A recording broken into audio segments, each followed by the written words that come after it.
হাজাৰ হাজাৰ জুবিন অনুৰাগীকে জুবিন গাৰ্গৰ গীতেৰে মুখিছে লখিমপুৰৰ ৰাহুলে।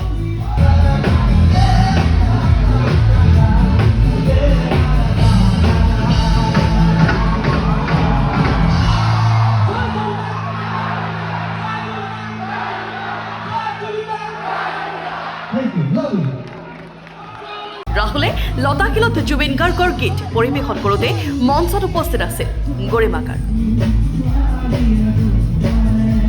প্ৰথম দিনাই আমি ৰূপনগৰত প্ৰগ্ৰেম কৰিছোঁ, প্ৰথম দিনা, আৰু ছেকেণ্ড দিনা লতাশিলত প্ৰগ্ৰেম কৰিছোঁ, আৰু ছেকেণ্ড দিনা লতাশিলত আমাৰ গৰিমা বৌ আছিলে মৰমৰ। গৰিমা গাৰ্গৰ সেমেকা দুচকু দেখি আৱেগিক হৈ পৰিল লখিমপুৰৰ ৰাহুল তাঁতী। আৰু গৰিমা বৌ চকুজুৰি চাই মই বহুত দুখ পাইছিলোঁ, বহুত দুখ লাগিছিলে সেমেকা চকুজুৰি। তেতিয়াই মই গীত পৰিৱেশন কৰিছিলোঁ আৰু দুখো লাগিছিলে, পৰা নাছিলোঁ যিহেতু তথাপিও চেষ্টা কৰি গৈছিলোঁ ভালকৈ গাবলৈ। মঞ্চই মঞ্চই এতিয়া ৰাহুলে কেৱল জুবিন গাৰ্গৰ গীত পৰিৱেশন কৰিছে যন্ত্ৰ বেণ্ডত।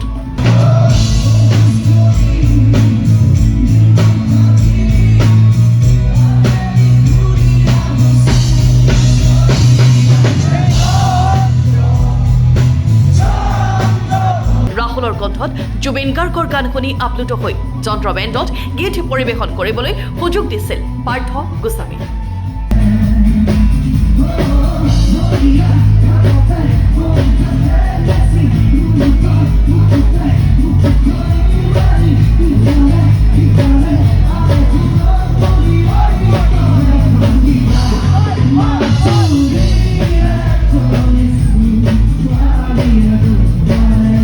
এতিয়া ৰাহুলে মায়াবিনী, মুখা, যন্ত্ৰ, মাজুলী তেজনী ছোৱালী আদি ইটোৰ পাছত সিটো জুবিন গাৰ্গৰ জনপ্ৰিয় গীত গাইছে মঞ্চত।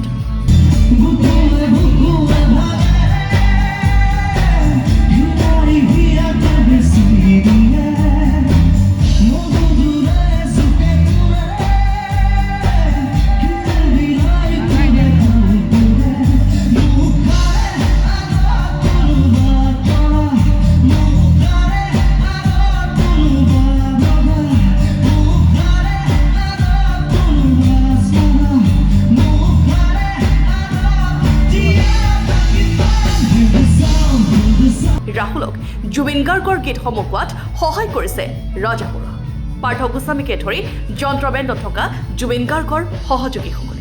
আৰু জুবিনদাৰ বাদ্যযন্ত্ৰী সংগত কৰা দাদাসকল মোক বহুত গাইড কৰে, বিশেষকৈ ৰাজা দা, পাৰ্থ দা, ঋষভ দা, প্ৰিয়ংক দা, দীপকেশ দা, অঞ্জন দা আৰু দিগন্ত ছাৰ, আৰু লগতে ৰূপম দা মোক বহুত বেছি গাইড কৰে, কেনেকৈ কি ধৰণে গীতবিলাক গাব লাগিব। মোৰ সৌভাগ্য যেন মই যন্ত্ৰ বেণ্ডত গীত পৰিৱেশন কৰিব পাৰিছোঁ। জুবিন গাৰ্গৰ গীতসমূহ আজীৱন জীয়াই ৰখাৰ প্ৰয়াস যন্ত্ৰ বেণ্ড। আৰু লগতে জুবিনদাৰ সৃষ্টিসমূহ আমি সকলোৱে মিলি এনেদৰে জীয়াই ৰাখিব লাগিব আৰু আগুৱাই লৈ যাব লাগিব। ৰাহুল এতিয়া সমূহ ৰাইজৰ আশীৰ্বাদ বিচাৰিছে যাতে জুবিন গাৰ্গৰ গীতসমূহ সুন্দৰকৈ তেওঁ পৰিৱেশন কৰিব পাৰে।